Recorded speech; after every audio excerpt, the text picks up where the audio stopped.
Hi, Hello. how have you been? Good. How are you? Fine. Um, so how is your work? How is Uh, the assignment? You working on that on the field trip? assignment? Yeah, I don't know what to do it on though. Oh, really? Which one? The the paper that you need the title and the Outline? yeah. Because you Basic. just want a concept, right, within it? No, no, not the concept. First of all, you talk about the title for your final presentation, right? Yes. So first of all, pick up the topic. Any topic that relate to these seven traditions. You can pick either topic in Buddhism, Hinduism, Mhm. Taoism, whichever topic you like to talk. Let's say if you talk about karma in Hinduism, Buddhism, for example, Yeah. that's fine. Okay, any topic that relate to these seven traditions. And Okay. after you have that topic, and you put the outline, you put the abstract, introduction, body, and conclusion of your PowerPoint presentation, what you want to say, what you want to describe. For example, karma in Hinduism or Buddhism, or even you may compare and contrast Hinduism and Buddhism, or Buddhism and Taoism, so forth. So it's plenty of topics that you choose from. No, I just wanted to make sure I didn't choose a topic and it's too short for the 20-minute requirement. That was my Okay, hi, that's fine. It is up to you then. Okay, so make sure to manage your times. Mhm.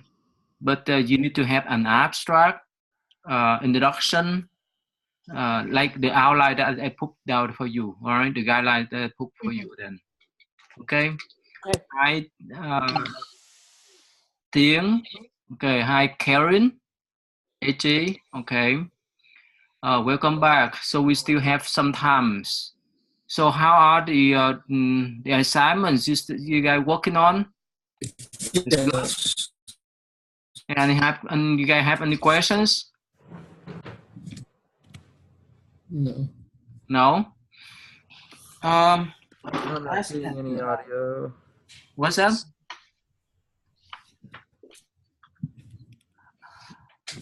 Okay. So any question about the homework, about the assignment? No. Okay. So while we waiting for others, you guys want to share anything that relate to Hinduism and Buddhism? You can get extra three extra credits to share. I was Huh? I was going to ask you about that. Do you know there's a article in the paper about a yogi and MD Anderson Cancer Center? I don't know. What's that? It was in the Houston Chronicle yesterday. Or what's about? Um, it said that the yogi is saying that cancer is from bad karma. Oh, really? Okay. Yeah, I didn't know to take it seriously or put it on there because it wasn't a well researched article, but I just thought it was interesting that Oh, really? they were talking about a local yogi. Yeah, kind of. But if he make that claim, somehow it's not easy for people to accept, right? Yeah. Of course, eventually we have some kind of illness, and we have all kind of problems too. So we should have some evidence. All right. Yeah. All right. That's good article. This came out yesterday.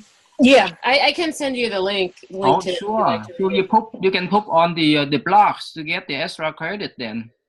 Well, it made me wonder: is there in Buddhism, is there a feeling not to seek medical attention? No, No. no. When you're sick, even me too. When I'm sick, I need to see a doctor. Okay. Yeah. I think the writer probably just didn't do that much research on it. Okay. Honestly. This out the line anyway. All right. So you want to share anything to get extra credit, or that's all? Yeah, I'll put it up after this. Oh, okay. And one of you want to share anything that relate to Buddhism or Hinduism? You can get 3 extra credits. Nothing right. Can you hear Yeah, me? go ahead. What's your name? I'm Seth. Seth Hammonds. Let me write out your name. Let me see here. Where's your name here? Well, no, I don't really have anything to share. I was just Oh, okay. You don't have anything. Yeah, okay. I was just Yeah, you can get 3 credits. yeah, not right now. I'm thinking, but All give me a right. How second. about others? Ying, you want to share anything? Yeah, I'll share something. Yeah, go ahead. What's your name again? Oh, My name is right? Kelly. Yeah, Kelly Dodgen. Yeah, go ahead. Well, are we talking about Hinduism and Buddhism? Okay, yeah, anything relate Okay. to these 2 traditions that draw your interest. Yeah, I thought it was really interesting how in Hinduism, like the belief of a soul being a part of everything else is really interesting versus Buddhism, how the idea of a soul, I guess, isn't like as present to where that's not really like a goal, I guess. Like I thought the comparison was really interesting because they're similar in a lot of other ways too, but in that way, I guess they're different.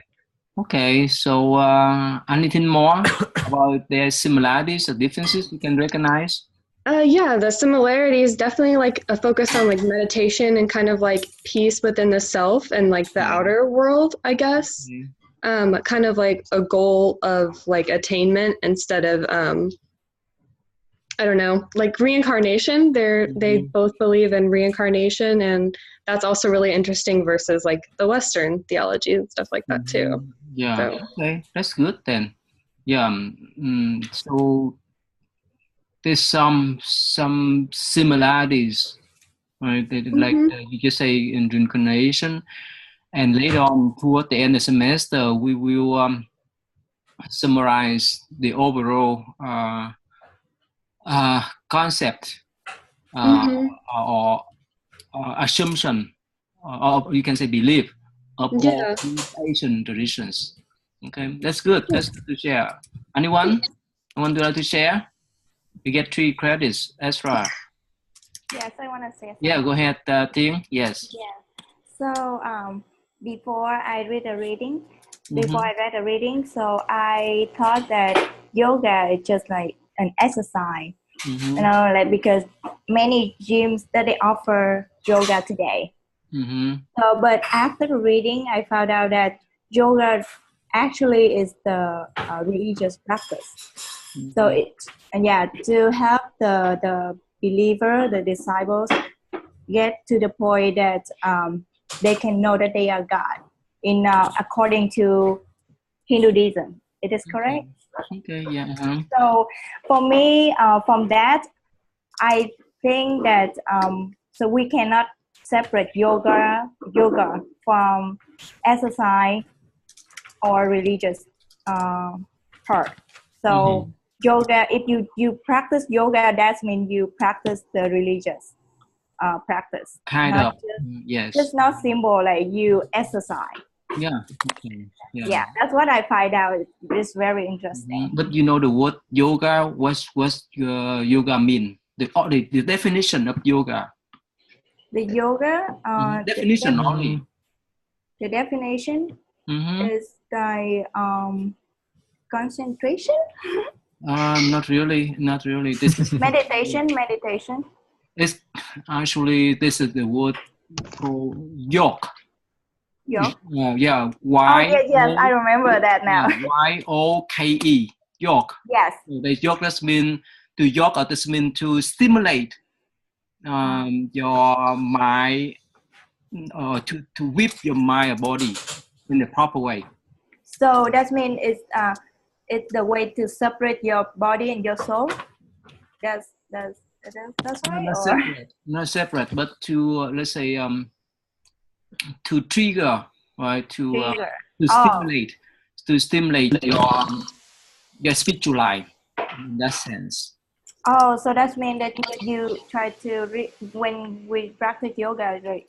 We try to reach to your spirit part, right? Yeah, to stimulate, to trigger your spirituality. That's what they mean.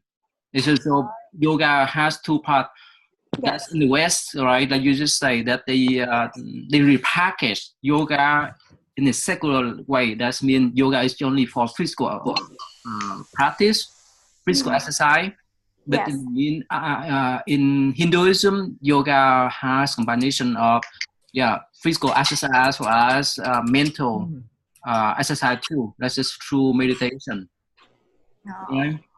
Okay, so good then. Yeah. All right. Any more question? I have a question. Yes. I thought on the email it says that the meeting is from 7 to 8. I know 7 to 8, but I send early. So whoever come early, you have more times to talk, and because I give you guys, I give you guys times to share with the class. It's like a little warm up before. Yeah, kind of. Okay. And plus, I give you three extra credit if you want to share anything, any touching points, any interest themes or subtopic from Hinduism and Buddhism. So you can get 3 extra credit. Okay. Okay. Who want to do next? Anything related to Hinduism or Buddhism that you just learned that draw your more interest? I emailed you, but I'm still confused about this concept of when you're meditating and you lose desire. I can't think of any scenario where you lose want and need. You are carrier, right? Yeah. I see. You got my response, right? Yeah. Maybe it's just something I'm not used to, but it's a very foreign concept to me. Yeah, it's not the concept. This is the practice. Oh, I'm sorry. It's very. Like I said, I can't think of anybody who's without desire in life. Yeah, of course. Probably because this is a brand new concept, right? Mm-hmm. This it's not easy for you to imagine that you may meet someone that has no more desire, right? No more craving, right? Mm-hmm. But still, remember in email, I give the analogy as well as the example, right? Let's say if you stress out too much, why you stress out too much? Because you are attached to certain thing, right? For example, let's say the day that you walk into the class to take the test. Why do you have the test anxiety? Why? You worry too much. You want to do well. Yeah. You want to do well. You expect yourself to have a good grade. Is that right? Yes. That expectation tie you down. Okay. You see that? But you just let go that kind of expectation and try your best to take the test. You see, you may have peace of mind while you're working on the test. Okay. If you stress out because, I expect to have an A on this test, and what happened when the teacher give back the test and the result is not what you want? You're sad and upset. Yeah. So when you remind yourself that, I want to keep my peace in balance so that I can deal with those things. For example, if you are a leader, right, you stay in front of the groups or whoever, if you don't have that kind of peacefulness and calmness, it's not easy for you to speak in front of them. Is that right? Yeah, I was actually thinking of doing this topic since I don't understand it for the final paper. Because I mean, I understand it. It's just very new to me. Yeah, so that's why nowadays, like Ting just mentioned about yoga, now in Buddhist meditation, now they secularize Buddhist meditation as a form of what they call secular mindfulness practice. That's so helpful for millions of people because this practice. So the central point is that as long as you have some kind of attachment, they stress you out. That's all. And if you let them go, you're free. Is that right? It's so simple concept. But of course, you need time to practice. Is that right? Yeah, you say it's simple, but like I said, I can't imagine anybody being able to do that.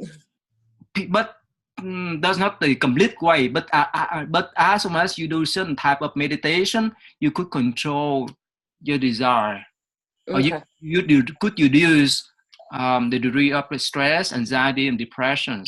And now they've proven they have proved through the scientific researches that it's so helpful for people to let go of their thoughts.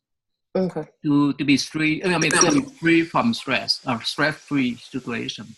Oh, that'd be good. You do. That's good. Do more research on that. That's a good topic for you. Okay, anyone want to get 3 credits? I have a question. Yes. Wait, hold on. I think somebody else. I'll no, go. Right you go ahead. You go ahead. I will Okay. go after.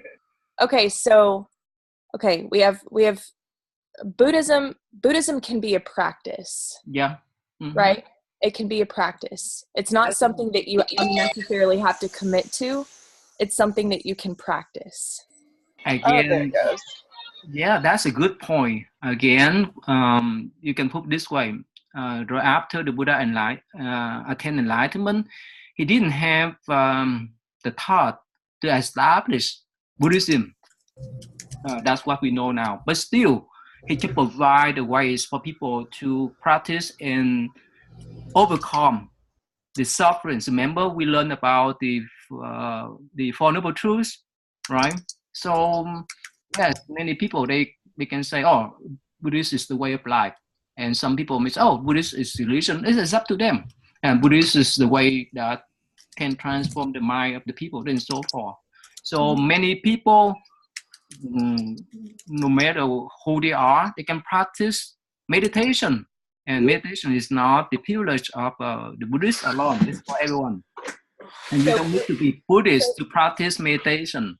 And that's why they secularize Buddhist meditation in the way that they take out the Buddhist element so that people feel more comfortable for practicing, you say that, Buddhist meditation. Mm-hmm. Okay. So Buddhism is like, I guess, if I were explaining it to somebody, I could say that it's more of like a therapeutic thing. Mm-hmm. Yeah, a way of life. Okay. Mm-hmm. Yeah, that's why many psychologists they practice Buddhism, and because Buddhist psychology is in line with the Western psychology. Mm-hmm. Yeah. Who are in psychology major now? Here. Any one of you? Oh, okay, you are. Yeah, I am. Okay, you are too. Okay. Woo. Go psychology. Woo! Okay. All right. So, okay. Anyone want to share to get 3 extra credit? While you're waiting for all the people to come, we have 10 more minutes. Right? I guess when I was reading the book, one of the really cool things, or one of the interesting things, was the parts when it kind of described how it spread. I always found it interesting how like Buddhism really would spread to other countries like very quickly. Sometimes more than from what I've read about other religions, it seems to spread a lot. Okay. Which I've always thought was really interesting. And that's all. Why is it draw your interest when you see that it spread everywhere? Just because other religions, like, it just seems to not do that as quickly. Okay. Or like when it happens quickly with other religions, from what I've read, it's like the more forced or imposed religions. Mm-hmm. Rather than, it's really interesting how Buddhism will kind of spread on its own very quickly. From India to to the different Asian countries and stuff. Mm-hmm. So, and if you take my class, my Introduction to Buddhism class, you learn more. One of the reasons why Buddhism spread everywhere in the world is because the effort initially by King Ashoka, when after he unified Indian continents as an emperor, so he sent many Buddhist delegation to different countries. Mm-hmm. And that's why it's quite spread everywhere, especially in the Far East. Gotcha. Mm-hmm. That makes sense. So, one more question that I have. So maybe one of the purposes of Hinduism isn't necessarily to get closer to, because in a lot of religions here, the purpose of religion is to get closer to God. But it seems like Buddhism, the purpose of it is to get closer to yourself and a clear mind in a way. Not to close yourself, but to, you can say in Buddhist term, to activate your good nature. In Buddhist term, we call Buddha nature. Mm-hmm. That makes Everyone sense. has that nature. For example, when our mind is so confused, we could not focus much. But when our mind is so calm, we can see things as the way they are. Mm-hmm. And when we see things in the impartial way, without any discriminations, we see things in whole pictures. For example, when you walk on the street, right, and you see something happen, let's say two persons are fighting each other, right, and they are strangers, right? So because you are observer, so you are not, that you're not in either parties. So you see their fault when they fight each other. Make sense? But let's say if one of your friends fight with the other, so you have tendency to protect or to defend your friends. Is that right? Yeah. So those the mind. When you step out to become observer, with impartial mind, you see things in the whole pictures, in many different angles. But you attach to some person because they are your friends, or even that you hate that person. No matter what they say, you don't like it. So that's why it's blocked your views. Right. That makes sense. So that's why the Buddhist practice is to get back to your pure nature, that kind of impartial nature, that kind of good nature that you have within yourself. And everyone has that. And even animals too. You can have pets, right? You can have a dog and cat. You see how beautiful they are, right? So anyway, anyone want to share to get 3 credits? Oh, I have something like just interesting that I noticed. What's the name? Like I've always noticed, like when you walk into the thing. I'm sorry. What's the name? Can you? Many people now. Name is Arya. Name again? My name is Arya. Okay, I will write out your Arya, name. Arya. Yeah, I know. Yeah, go ahead.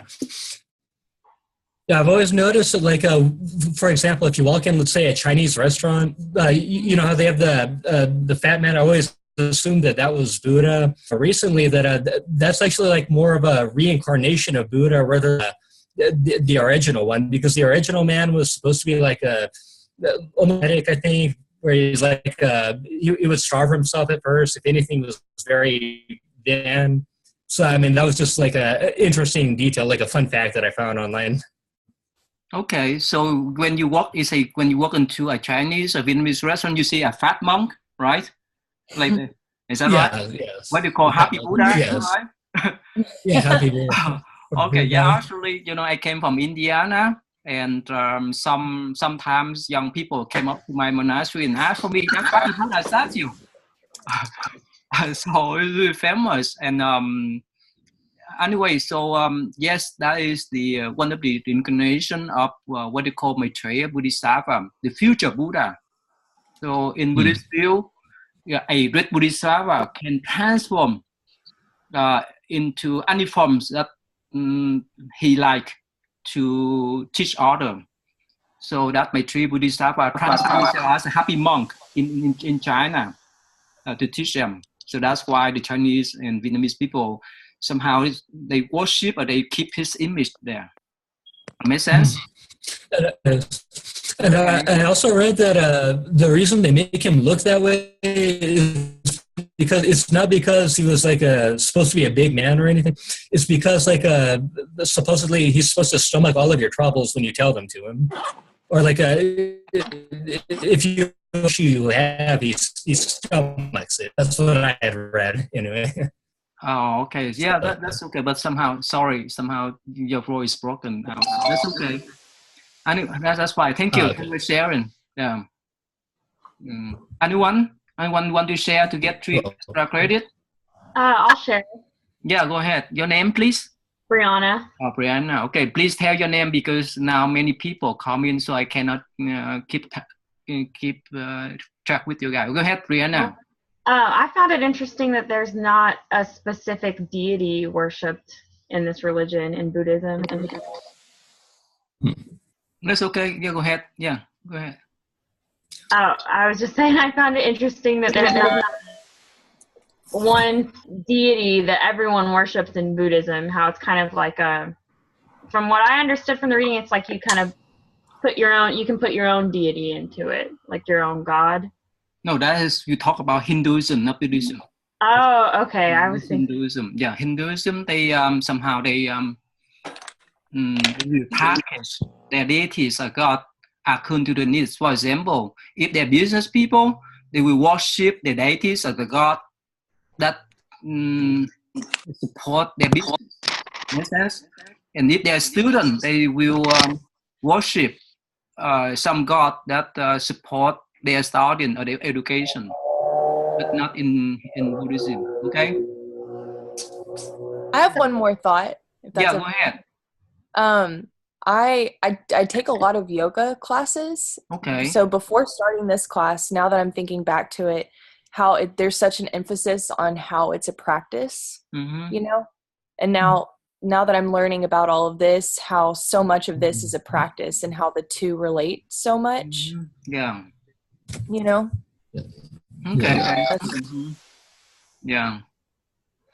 That's why when you study about Eastern religion, you know, especially nowadays, right? Yoga and meditation is really prevalent, right? It's popular. You can travel around going to the countries in small cities, big city. There's all kind of yoga studio as well as meditation centers, right? So this is your blessing to take this class so that you can know the root, the origin of this practice. Okay. Anyone want to share? Anyone? I have a question. Yes. So according to the reading, so the Buddha didn't even say that he was a Buddha. But the people I'm from Vietnam, so I saw a lot of Vietnamese people. They follow Buddhism, but they kind of like worship it. It is like the correct way, the right way to do it, or not? Yeah, it's happened. Yeah, but it's not right? Well, it's hard to say right or wrong. Yes. But, you know, let me put this way. I told you that originally the Buddha didn't want to establish any kind of religion. Yes. But because later on Buddhism spread to different countries, and somehow because of its flexibilities, so it adapts to the local traditions and cultures. For example, like if you go to the Buddhist center, right? Some not all. Especially during the New Year, you see, you know, they put the what they call it, you know, the fortune stick. Yes, right? I know. And they shake the fortune stick, and they and based upon that fortune stick, it tells about your horoscopes. But that's not the Buddhist practice. This is a Taoist practice. Yes. All right. So let's say, you know, the temple just next door to our school on the 45, right? And they come actually, this is elements of Taoist and Buddhist traditions at that temple. So that's why especially for you guys who taking the Asian religious study class, it's just good for you to go to visit that kind of Taoist and Buddhist temple. But for my Buddhist class, I tell them that no, don't go that. You will mess up because you can be confused because they make worship a Chinese general instead of a Buddhist Dharma. So again, this is a lot of misconception about Buddhism when it spread, especially to China, Vietnam, and so forth. So up to now, many people, they worship the Buddha as a god, but actually that's not the way he wants people to do. He just wants to show people the way how to transform their mind, how to get back to their root, how to get back to their Buddha nature, good nature I just explained to you. right? How So to that get back to your original version, right? Yeah, that's why you call a student. You study more the tradition, so that you can explain to your friends later on. Yes, and I have heard that many people who practice the medication and somehow at some point that they lost their mind. So that's not meditation. That's not Buddhist meditation. No. Yeah, can you explain that for me? Because I have heard a lot of those stories. Okay, if you understand what's mean mindfulness. Mindfulness. Okay, let's see. You know, when people say, "Oh, be mindful, be careful, or be mindful of the thing that you say, the thing that you do," that means you have to be present. You have to know exactly what you're doing. Yes. That's called mindfulness. Focus, right? That's called focuses. That's called concentration. So why you do meditation? You're supposed to know what's happened with your body, with your mind, with your sensation and feeling. That's called Buddhist meditation. If you don't know what you're doing, that's not Buddhist meditation. I used to tell a funny story that one day, it's a few years ago, I flew back to my stay from, I think, Alabama back to Kentucky. On the airplane, I met a young man. We have good conversation. Yes. And while we have that kind of conversation, I asked him, "Do you do any kind of meditation?" He said, "Yes." And I asked him, "How?" He said, "Well, after meditation, I wake up." That's not meditation. That is sleeping, not meditation. That means you're supposed to know you're supposed to know what's going on with your mind, what's going on with your breath, what's going on with your feeling. That's called meditation. Yeah, and I have a friend who is American.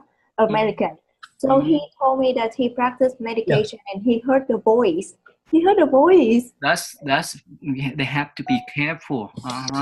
You're not supposed it's like voice. It sounds really scary to me. No, you're not supposed to let your spirit go out of your body. You're not supposed to listen to the voice or to attach to certain type of vision or illusion. So that means we try to keep our soul and our body together. That's called Buddhist meditation. Oh, not release your soul away from. That is some practice, but not Buddhist tradition. The reason why the Buddha attained enlightenment because he know exactly what to call Buddhism and awakening, enlightenment. He know exactly what he say. He know exactly what he think, what he eat, and so forth. That's what we call mindfulness. Yes. Okay. Thank you so much. Wow, thank you. Anyone, I want to share your story, your interest points to get 3 credits before I give you a quiz. Yeah, go ahead. I have a question. Yeah, go ahead. So when we visit the Buddhist temple or Hindu temple, do we need to dress in a certain way out of respect? You mean that my temple or other temple? Any type of like Buddhist temple. Well, I know, like you go to visit your friends, right? You have to be courteously. That's the common sense, right? Of course, unless you go to the beach to swim, that's a different story, right? But when you go to visit your friends and whatever, you have some type of courtesy, some type of conduct that people may expect. That's all. That's my view. But all the tradition, I don't know. But in general, that's fine. That's all. Okay.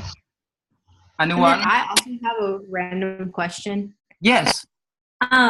So in Buddhism and Hinduism, what happens if you were like born Hindu or born Buddhist, and then you decide to like become Christian or Muslim or something like? Do you get excommunicated, or like is it a very, is it like a very bad experience? How does the family take it? I see. Okay. Wow, that's a good question. Can you guys give me 1 minute? I want to change my place. Okay. Yeah. Give me only 1 minute. Okay.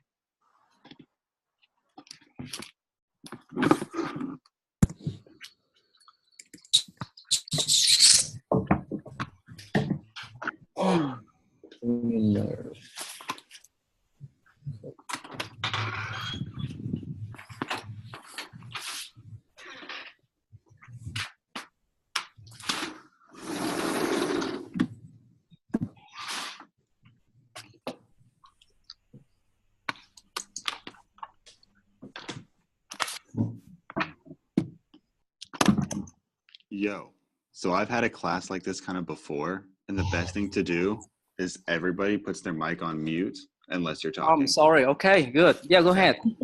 Okay, go ahead. Hello. What do you want to say?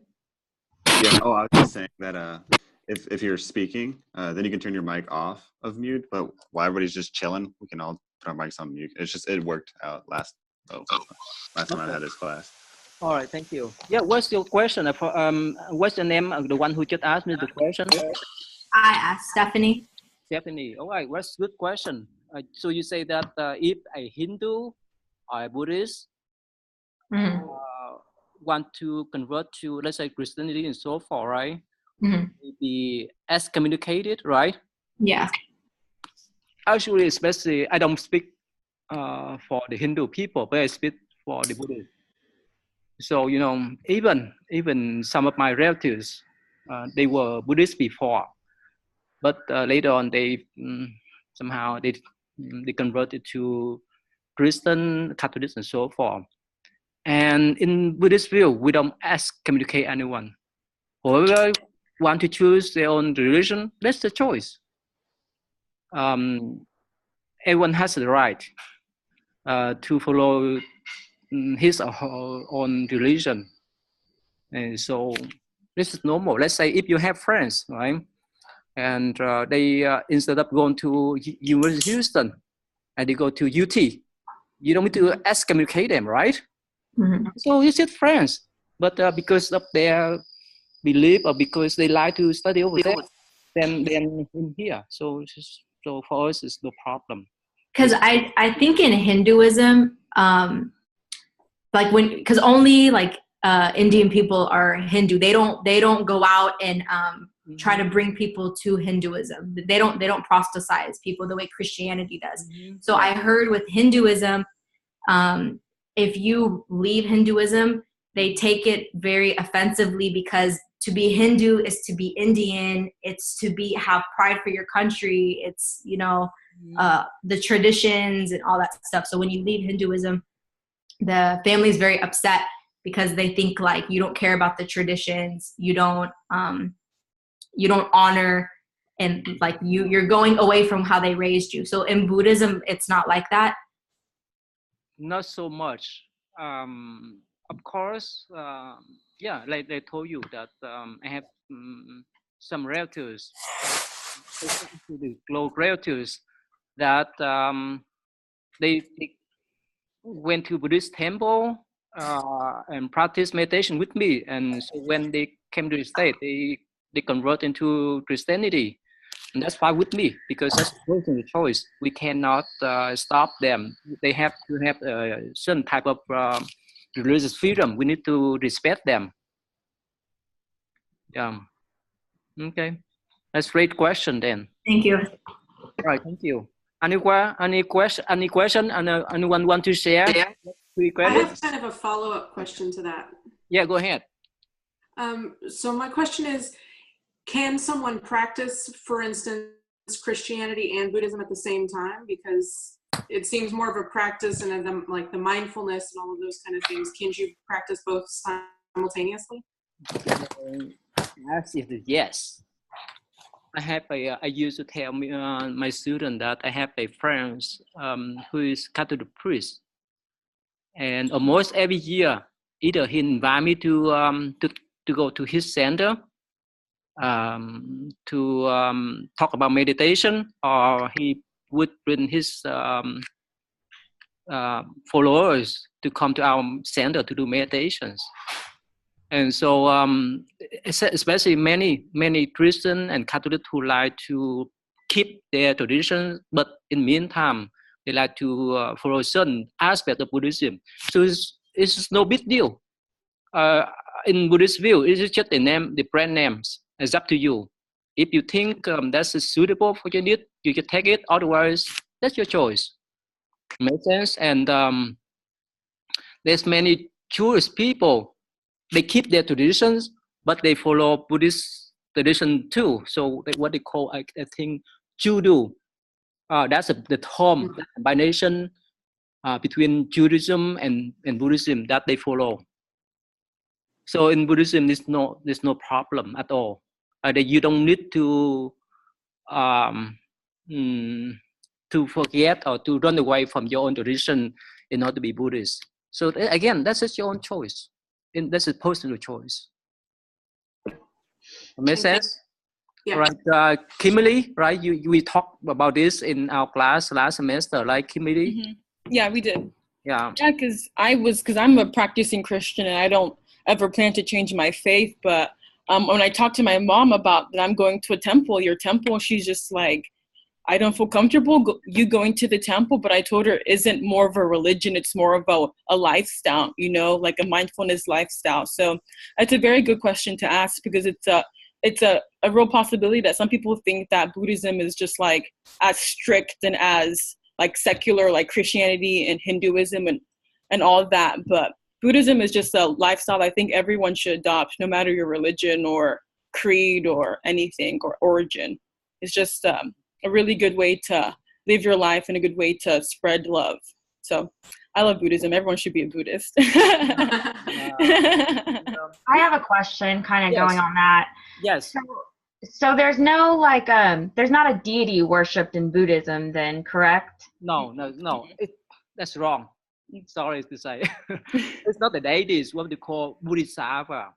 All right. Now on March the 25th, we have a special celebration about what they call the compassionate Bodhisattva, the one who is embodiments of compassion. That whenever you go to visit, let's say Chinese or Vietnamese temple, you will see what they call the goddess of mercy, the white statue or 1,000 hands, 1,000 eyes, and so forth.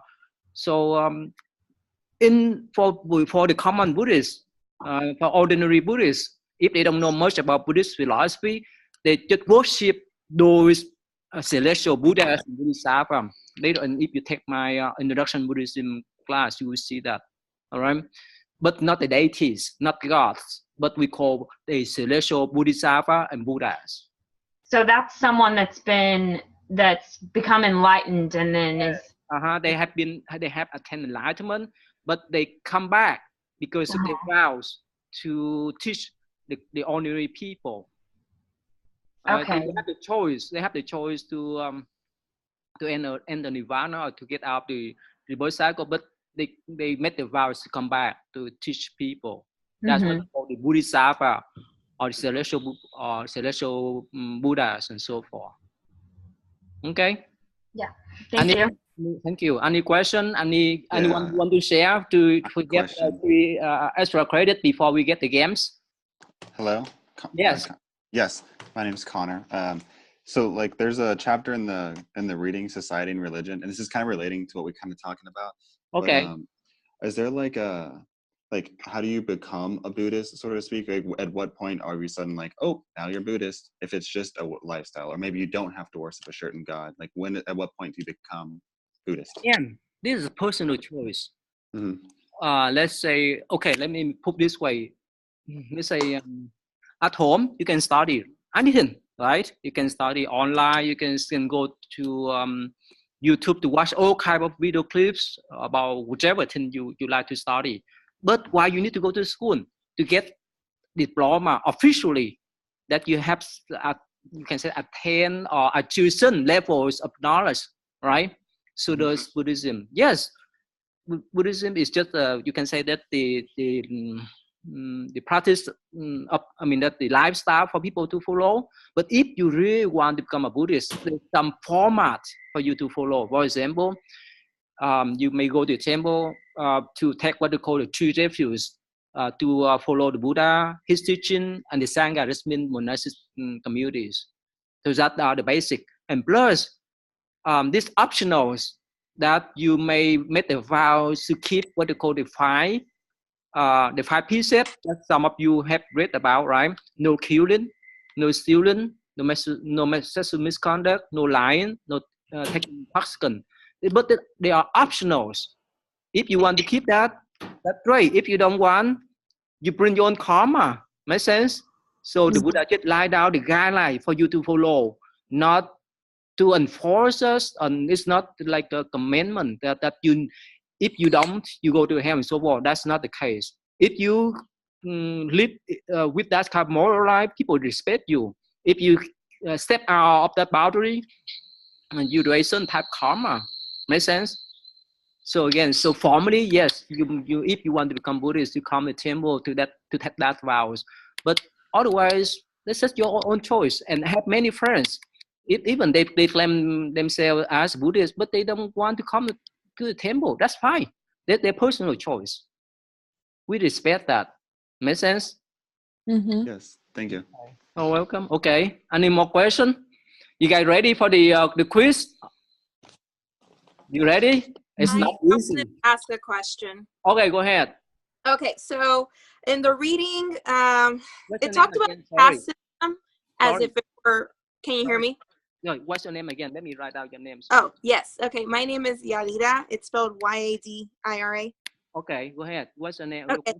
So the reading, it talked about the caste system as if it were part of the present, and I always kind of assumed that it was something that, you know, is from the past. That, and I guess my question is it still really prevalent today for those societal divisions to exist? Yes, in India, that's related to Hinduism. That's why that is one of the greatest differences between Buddhism and Hinduism, right? In Buddhism, we advocate equality. We don't have any kind of discrimination. That's why, you know, let's say you guys understand about the four classes in Hinduism. Can you spell out for me? Which are they? The first one. The first one. Four major varnas. I'm actually open to that page. Okay. The first one is what? The priest. The priest. Second one. The rulers and the warriors. Okay. The third. The merchants and producers. The last one. The servants. Yes. And actually, out of these four classes, they have what they call untouchable people in India nowadays.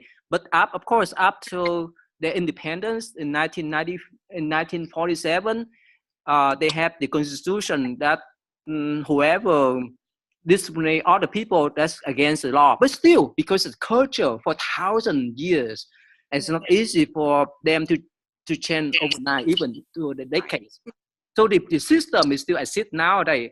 Actually, in 1998 and 1999, I went there, and I witnessed myself that many of these untouchable people who live under the bridge, who are beggars, or who went around, went around the trash can to collect the plastic, the paper, the can to sell for their food. So it's not easy for them to climb up to the society, and even it's pretty rare to have what they call the interclass marriage. So that's feel rare in India. That's why in one of the question I put for you guys, that if you were the human rights advocates, so how could you deal with that? And actually, this morning one of my students asked this question again, and she said, "Oh, I cannot imagine how can I be human advocate without offending Hinduism." And some of you guys respond to me, right? Right? We may use what they call the karma, the concept of karma. Is that right? Some of you, right? Who did that? Raise your hand. Okay, can you explain how can you use the idea of karma to advocate human rights over there? Well, it's from this is Thaddeus. It's from the perspective of what they put out towards others would come back toward them. And in other words, how can you discriminate against a set of people that have the same values as far as work styles or from one of those four castes when you're both equals in a certain extent? It's just a religious separation that has that difference there. So that's why you use that type of idea within their tradition, the karma. That's everyone accept that, and when you explain to them in that way, I think it's more acceptable. Then you say, you're not supposed to discriminate this and that person, right? But still, so that's the way you can advocate human right in terms of their belief. That means karma. So if they oppress the low caste people now, in the future, if you can tell them, in the future you may be one of them, be oppressed by others. So what you do, what you get in the return, right? Okay, so any question before I give you guys the quiz? Any question? I want to anything to share. You get 3 credits. No? Okay. All right. I have a question. Yeah, go ahead. What's your name, please? Misty? Yeah, go ahead. Yeah, please. Do you ever, or have you ever used mala beads? And I'm probably pronouncing it wrong. Yeah, the mala, I used to. Is it similar in concept to like the rosary, and that there's a ritual behind each bead? Not ritual, but like the Buddhist people, especially if you study about Buddhism, we have what we call the Pure Land traditions. So the one that want to be born in the Western Pure Land of Amitabha Buddha, that's I just mentioned about the celestial Buddhas, they used to carry that mala to recite the Buddhist name, like Amitabha and so forth. So that the idea is that as long as they keep that Buddha names in their mind, at the verge of their death, they will be reborn over there. So this is common. When you walk into any Buddhist centers, you will see the Buddhist people who carry that mala around. Yeah, it's the same idea. It's becoming very commercial. It's like all over Amazon and it's like the cool. It's commercialized everything. Yeah. Actually, I have a quick question. Yes. Actually, a caveat to her question. So, like, how like some people believe that wearing certain things or certain colors help in like with the meditation process. So, like, I would like want to like purchase like your robe. Like, let's say I want to purchase your robe because I believe that the robe symbolizes like serenity and like and equanimity. Like, do you not believe that? Because I believe that like putting the robe is kind of like a spiritual dress, correct? Like, don't you agree? Did you attend one of our ceremony, right? Yes, yeah. That's why I'm so interested. I would like to purchase. Like, I don't want to disrespect you, but if I want to do meditation as a lifestyle, I would think wearing the clothes itself will put me in a state of, like enlightenment in a way. That's great. This is in Buddhist view. This is your personal choice. Actually, whenever the devout Buddhists come to temple, they not support it, but it just become a tradition. They wear that type of red robes. Right. That's why if you guys want to observe how we do our celebration and so forth in Buddhist tradition, come on March the 25th, and come we can share what you want. Okay. Yeah, send me the link. I'll buy one. Okay. Okay. Question before we go on. All right, you guys ready? All right. Okay. You want to get? Okay. Let me see. Let me go back here. Okay. Good then. Tell me if you can see my screen. Yes. You can see my screen, right? Sorry. Let me minimize this one. Yeah. Okay. And the question is not easy. I warn you. Okay. All right, let's see here. Okay, so most of you guys participate in this kind of game before, right? Yes. Okay, let me do the test first, so it's fair for everyone. Okay, that everyone will be on board. Okay. Okay, not actual one. This one, not actual one. I just want to warm up you guys for the test. Okay, this one here. Okay. All right. And now remember, this is only the test. Okay, so let's see. So that I want to be on board. Oh, please remember. Wait, can you send us the link? Are we supposed to be going to this website? No. Sorry. Let me see here.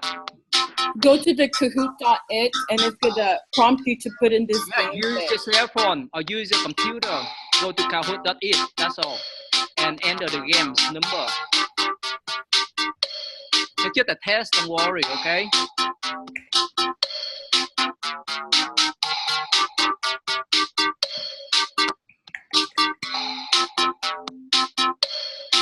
Yeah,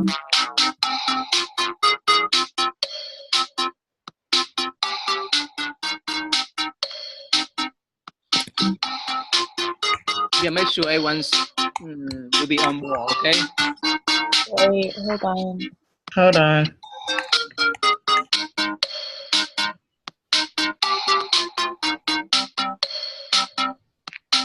For some reason, I'm not able to access my browser. Try on your phone. Change your browser. Oh, okay. There you go. There we go.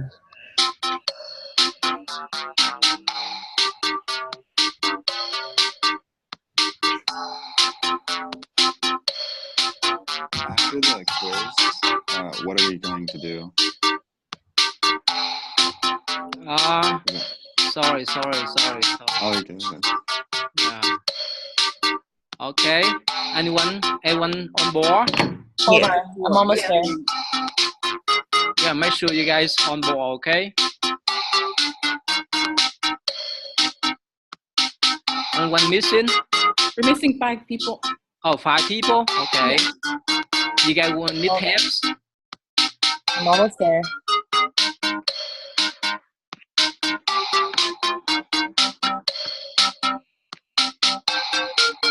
Okay.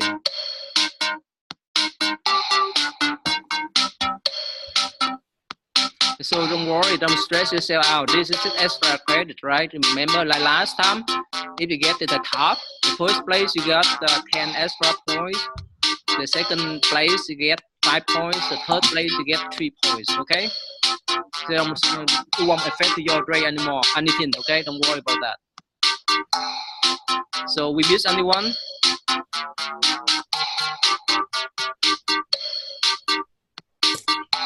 So we miss anyone?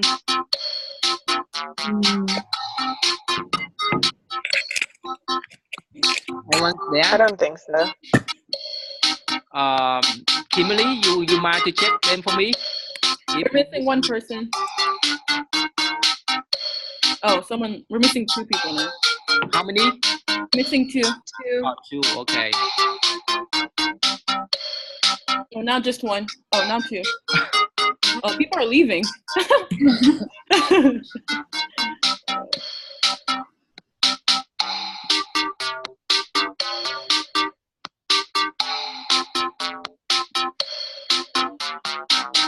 Please type your name so that I can keep your names as record for the attendance, please, okay? Your name should be on the list here. Please type your names, either your full name or first name, doesn't matter, but it should be your names, okay? Otherwise, I will miss your name for attendance.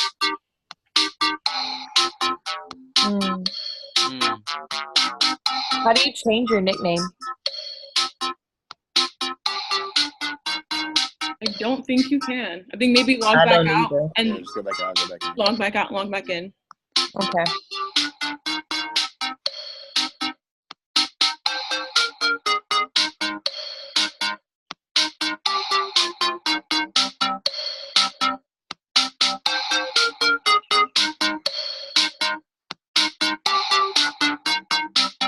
So some of you guys log out to change your nickname? Yes. Okay. Yeah, please make sure to get your names clearly so that I can mark your attendance. My full name won't fit, so I'm gonna put Lizzie Woodson. Is that okay? First name is enough. As long as I recognize Just first name? last name, that's okay too.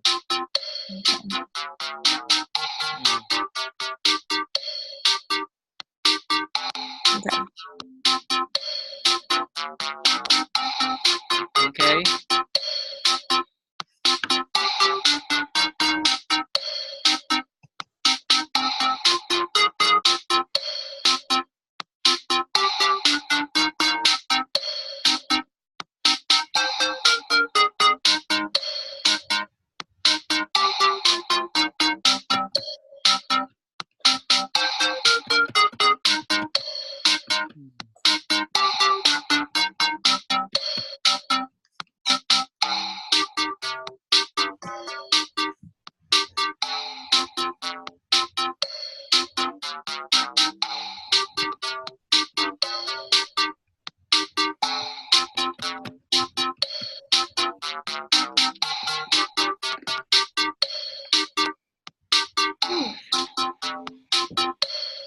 So anyone's missing?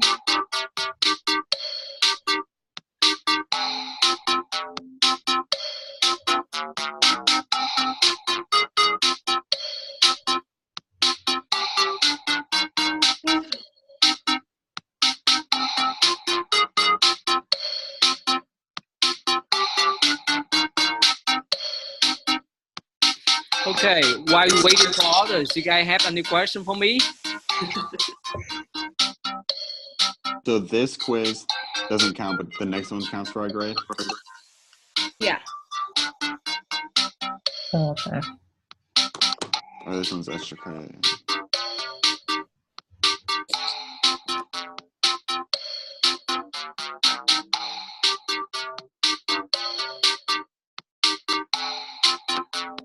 Okay, anyone missing?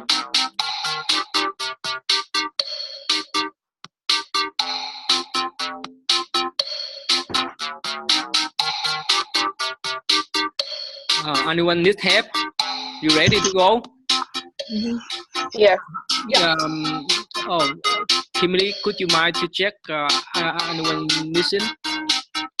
We're missing 2. Two? Yeah. So we're supposed to have 27? Yeah. Okay. There's 28 participants in the meeting right now. So Yeah, 28. Okay. So please be patient. Yeah. Like, is anyone having trouble logging in? I think if you wait too long, if you're on your phone, it might. Oh, it logs you out. Yeah. Oh, just use a computer if you can.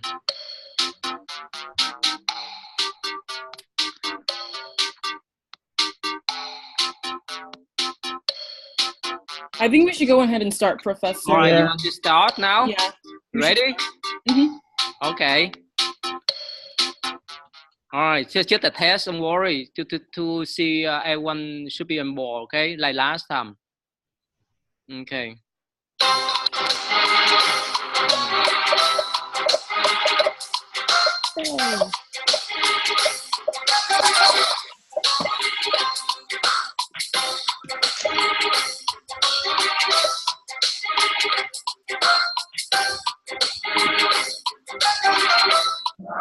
Oh, only 23 of you. Okay, good. It's easy, right? The next one. Okay. So don't worry, just the test, okay? Not the actual one yet. Yeah, just the test, okay? You pick up anything you like. You get the test.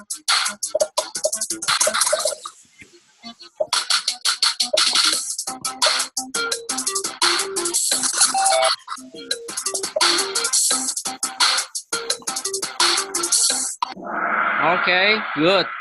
Right, let's see. All right, so, okay, this is test. So everyone ready for the actual one? Mm-hmm. All right, you sure everyone on board? Yes, sir. Okay, it's not easy. You have to pay attention, okay? Have some not easy question, okay?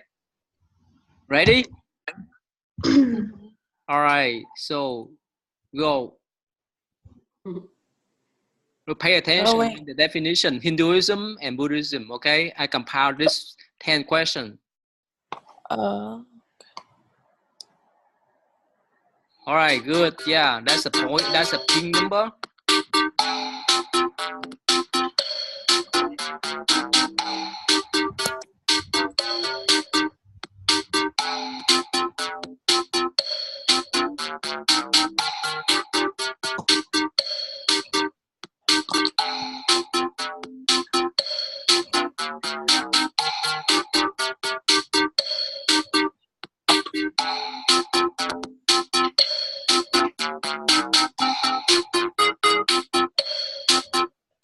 Okay, we miss anyone?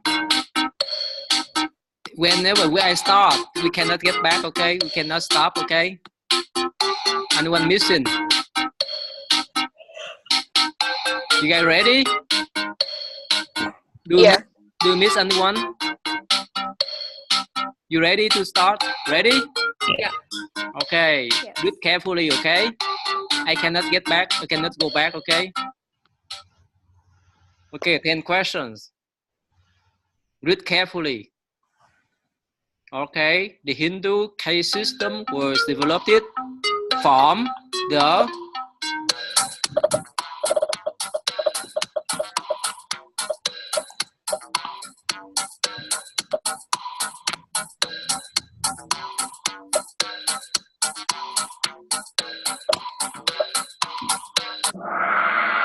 Oh, okay. You get only 5 right. Okay, it's not easy. I know. I tell you that read Vedas. Okay. All right. The next one. Oh, Shiva will be a top. Good. Okay. According to Hinduism, the supreme being is not considered as. Make sure it's not. Okay. Yeah. Unless you study carefully about the terms, it's not easy for you to pick up. Okay.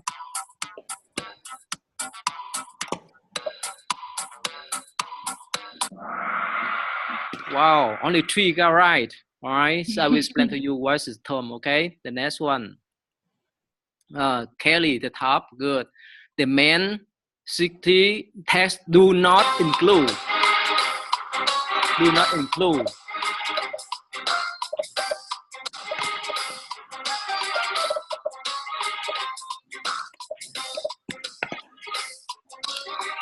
It's not easy question, right?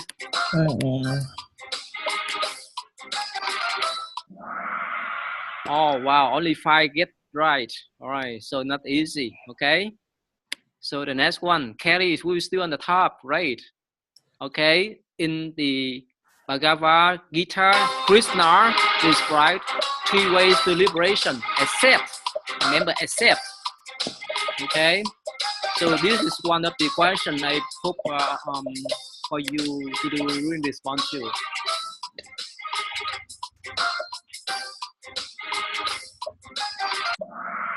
Wow. Okay. Wow. 15 you got right. Wow. That's easy one here. Oh, Shiva on the top now. All right. According to Hinduism, holy rivers such as Ganges, Yamuna, Kaveri, and Narmada cannot. Remember, cannot. Okay. Pay attention to this word.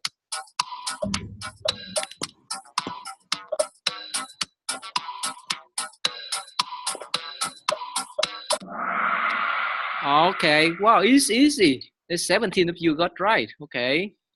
All right, Shiva on the top now. Good. Okay, it's probably this easy question for you. An imperial site that caused Siddhartha decided to search for the truth of the life is? Pick up one. Probably easy question.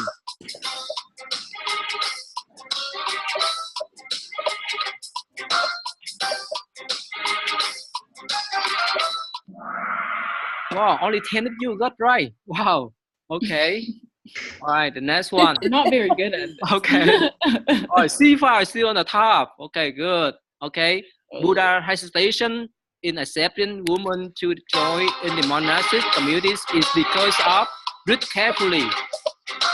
Yeah, you should read carefully, otherwise you mess up. Okay.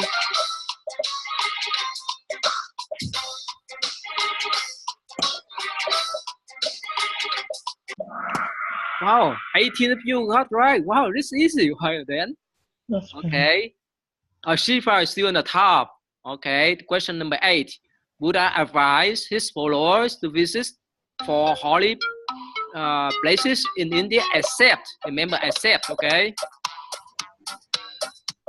If you pay attention on the definition, it's easy, but otherwise it's not easy to recognize. Okay.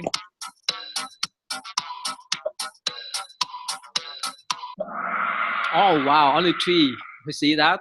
Oh, only 3 got right. All right, let's see. Oh, Hassan Nguyen, or you on the top now. Question 9. In Buddhist perspective, emptiness means.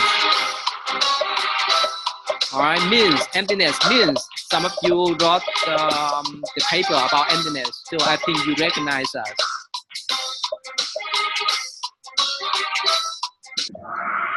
Wow, 20 of you got right. Wow, it's easy. Okay, the last question. Huang, Hassan is still on the top. Nirvana means, right? Some of you just asked me the question. Nirvana means Read carefully.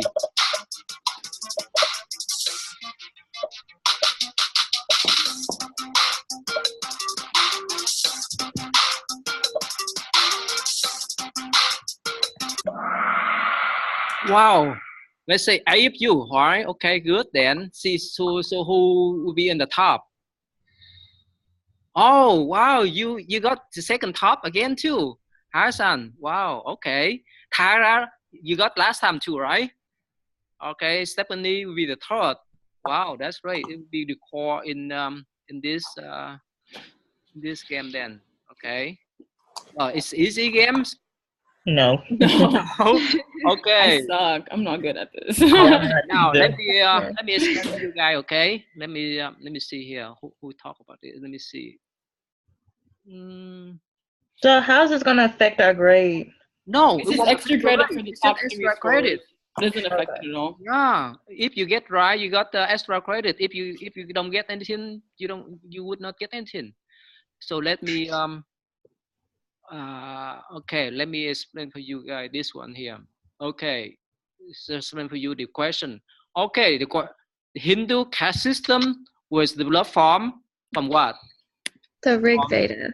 Yeah, Rig Veda, right? If you read carefully, this is for Vedas, right?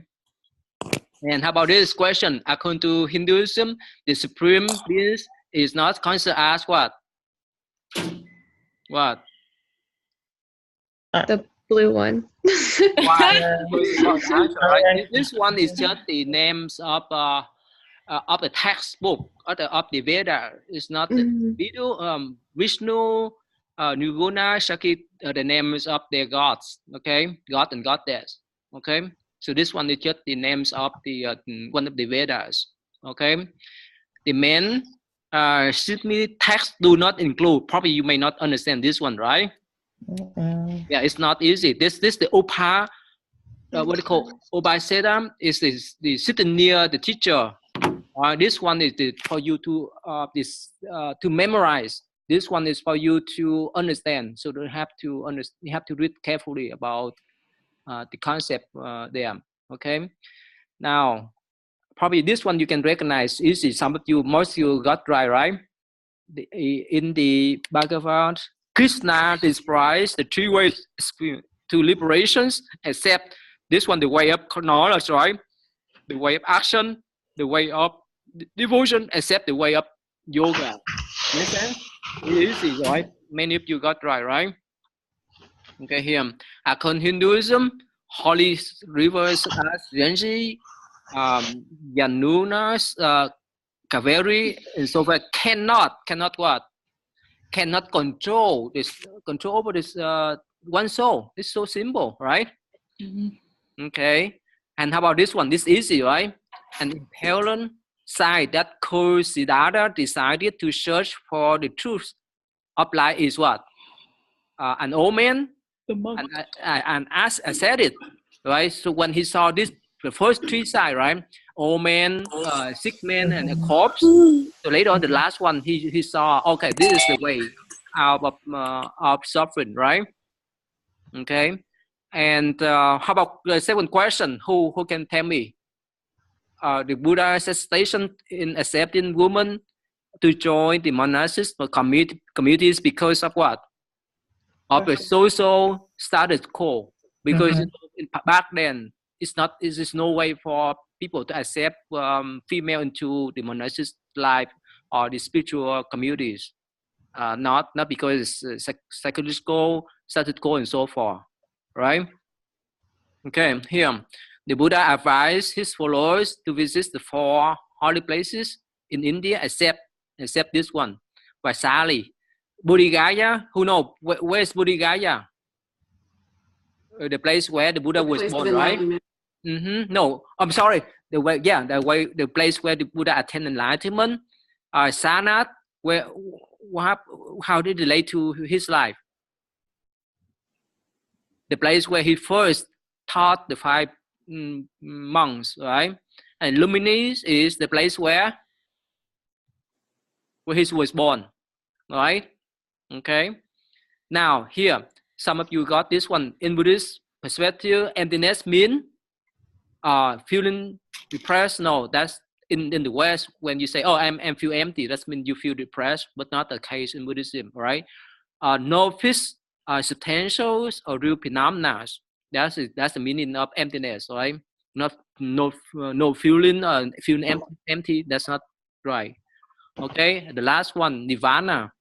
All right, nirvana just means a complete absence of mental affliction, not a heaven, not a place, not a meditative state, not a blissful state of mind.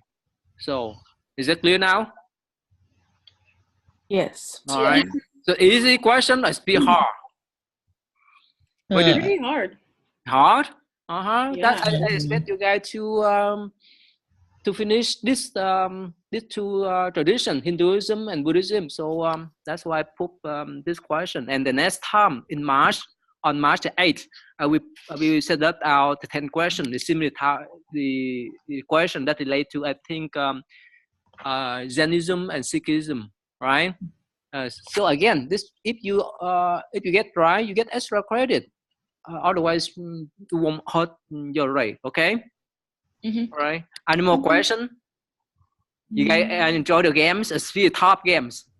Yeah. Very top, right? This one. Now sure Hassan, he got the top one last time, but now he get the second top too.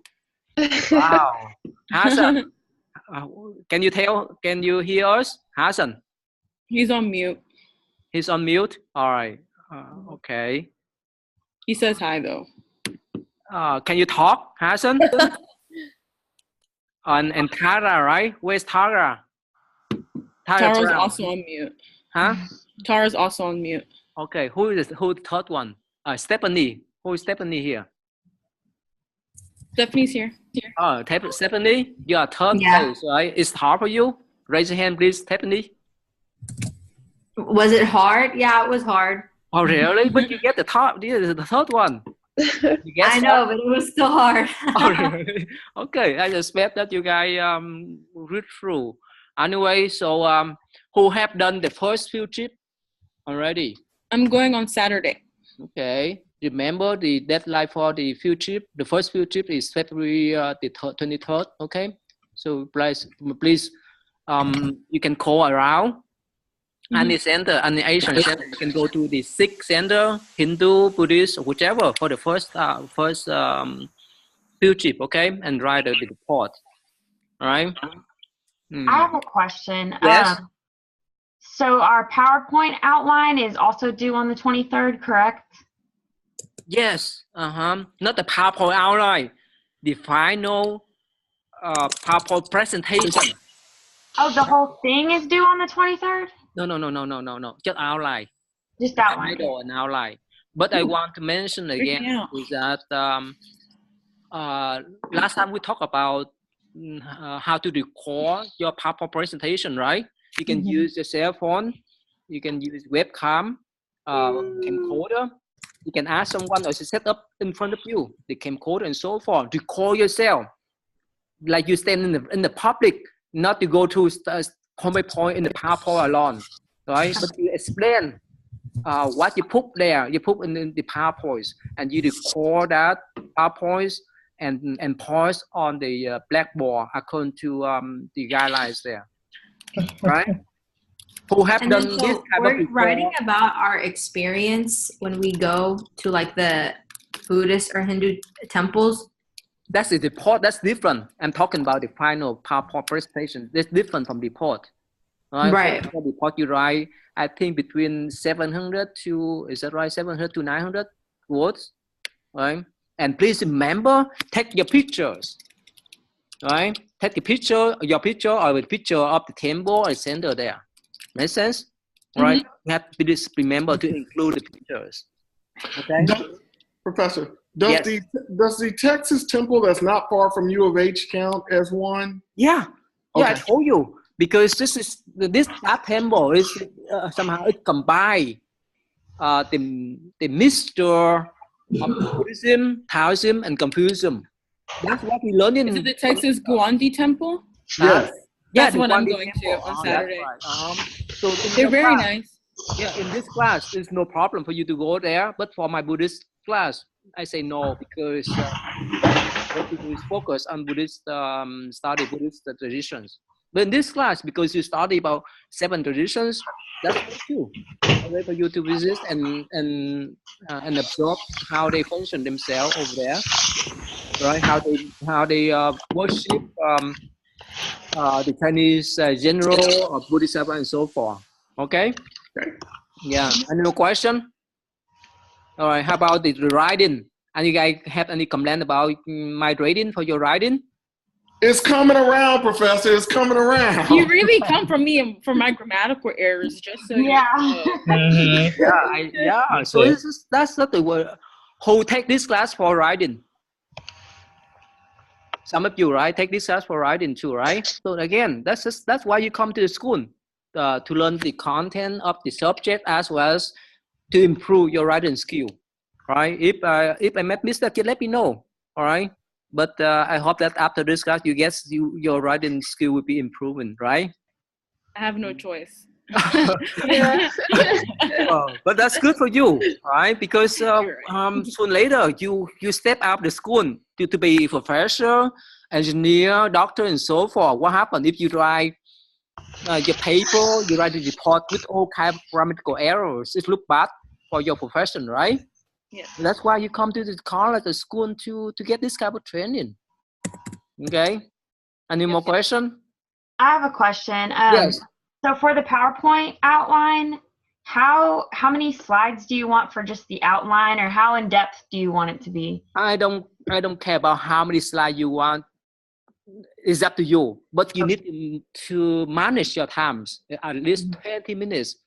All right, you can do longer because you don't present in front of people, so we won't waste their times. But it's up to you. The minimum is 20 minutes. The way you explain the PowerPoint, even you may have only 5 or 10 slides, and you can talk about.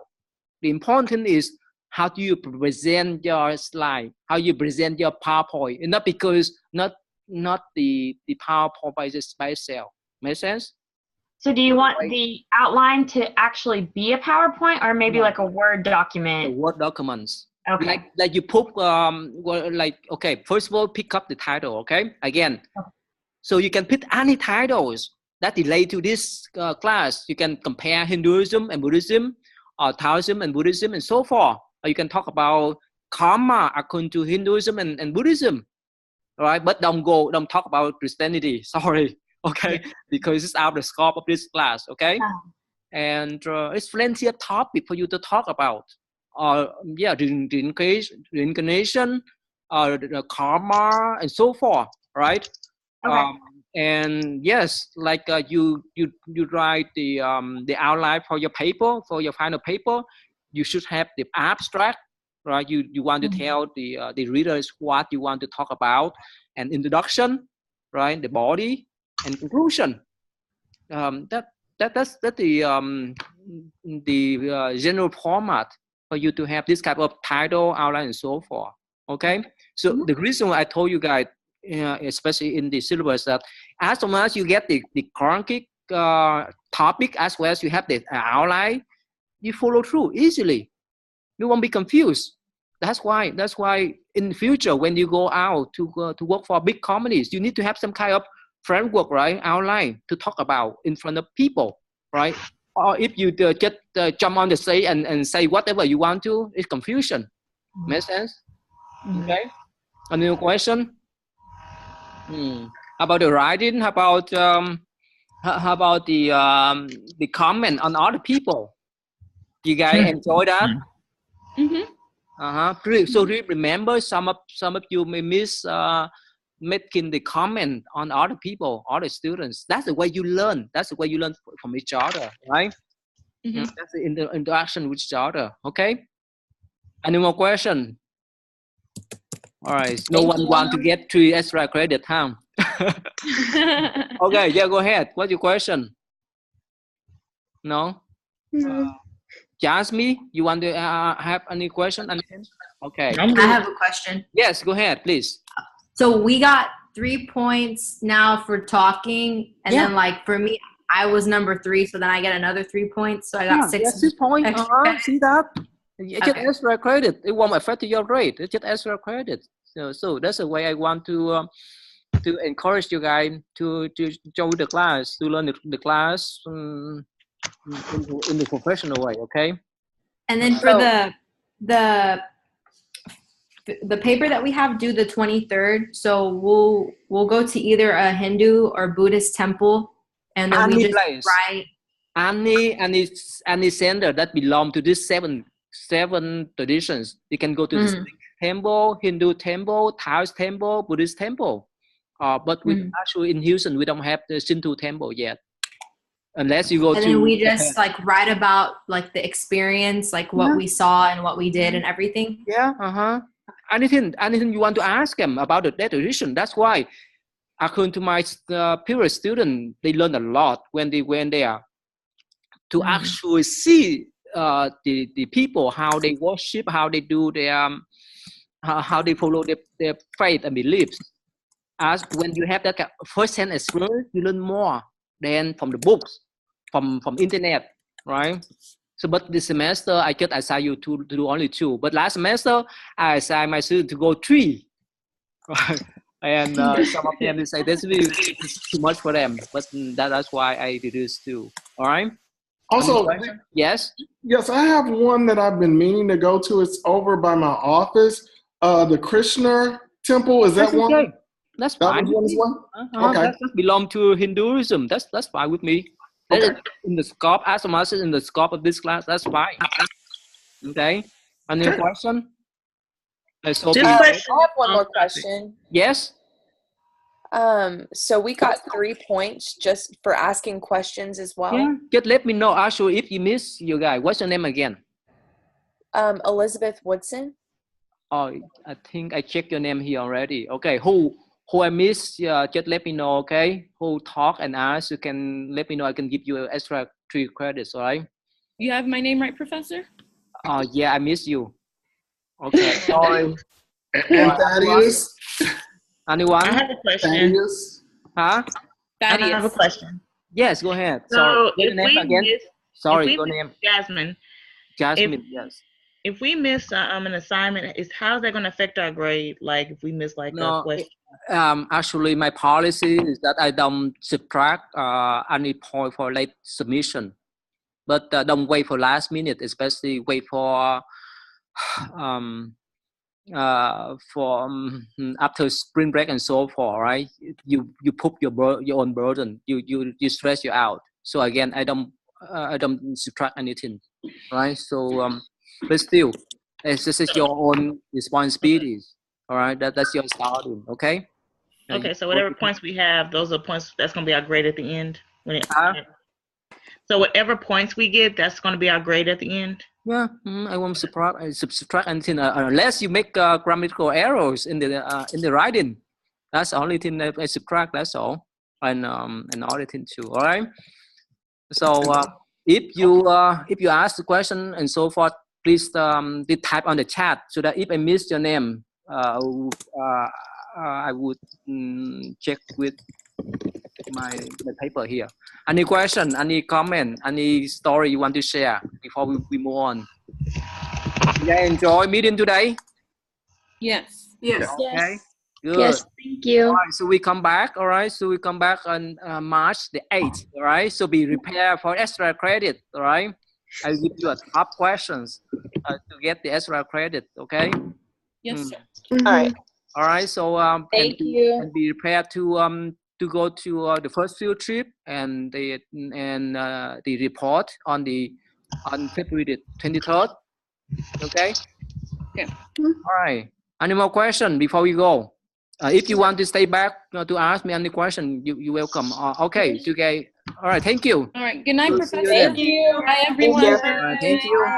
Bye. If you want to ask me, you can stay back. Okay. Thank you. Enjoy. Good night. Then. Thank you. Thank you. Thank you. I have a question. Yes, go ahead. So I was reading this book for one of my English classes. It's written about post-colonial India, and it was talking about that marriage for love in the Hindu system is considered less than an arranged marriage. Is that accurate, or was that just a writer most of the time, up to now, I know that they still follow the old tradition that they want to have to call the arranged marriage. Mm-hmm. They still uphold that tradition, but of course, for the young people who live in the big city, it will be less restriction on them than the one who live in the farms and the rural areas, in the small communities. This is happen everywhere, right? Mm-hmm. Especially even in this country we have some conservative people who live in the rural area, but whoever go to school or who live in big city, they may be more. Their tendency is to be more liberal. So this is common sense, right? Okay. All right. Thank you. Good Yes. night. Any question? Good night. Good night. Okay. See you then. Any question? Yeah. Okay. Good night, Professor. Yeah. Okay. Good night. See you then. Okay. Yeah. Thank you. You can log out. That's okay. Yeah.